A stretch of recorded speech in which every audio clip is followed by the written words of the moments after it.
नमस्कार मंडळी, good morning. जय भीम, जय शिवराय. आज आपल्याला सुट्टी असल्यामुळे आपण निघालो होतो वर्दी शिवण्यासाठी. हे आहे ठाणे स्टेशन. ठाणे स्टेशनवरून मी फास्ट पकडून निघालो होतो कुर्ल्याला आणि बघतो तर काय, हे मिळालेली आपल्याला गर्दी. आणि त्यानंतर पोहोचलो आपण कुर्ला स्टेशनला. कुर्ला स्टेशनला आपला वाट बघत होते निलेश निकम दादा. हे आपल्यासोबत MSF मध्ये कार्यरत आहे व हे आपल्यासोबत ट्रेनिंगला होते. हे माझ्या गावाचे सुद्धा आहे. मग त्यानंतर आम्ही हसत खेळत निघालो कुर्ला फिरायला. कुर्ल्यामध्ये आम्ही शोधलं DMS, पण आम्हाला DMS काही मिळाला नाही. त्यानंतर आम्ही निघालो माझी वर्दी शिवण्यासाठी दादरला. दादरला आम्ही पोचलो व त्यानंतर आम्ही असा विचार केला की आपण आलोच आहोत तर फिरून घेऊ. आम्ही निघालो मग पायी पायी वर्दी शिवण्यासाठी.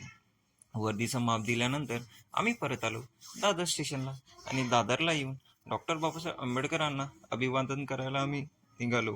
त्यानंतर आम्ही पोचलो चित्तभूमीला. चित्तभूमीमध्ये बघू शकतात तुम्ही किती सुंदर असं वातावरण आहे.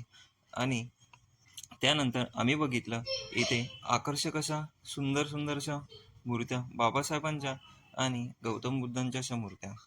इथे भरपूर असे पुस्तकही होते. त्यानंतर B.R. आंबेडकरांना अभिवादन करून आम्ही निघालो परत घरी जाण्यासाठी. आणि घरी जाताना आम्हाला भेटलेले प्रेम बिराडे दादा, हे अविस्मरणीय असा भेट होती. त्यानंतर आम्ही पोचलो दादर स्टेशनला. दादर स्टेशनला भरपूर गर्दी असल्याकारणाने आम्ही पोचलो होतो परत छत्रपती शिवाजी महाराज टर्मिनसला. तिथून आम्ही आपल्या आपल्या घरी निघालो.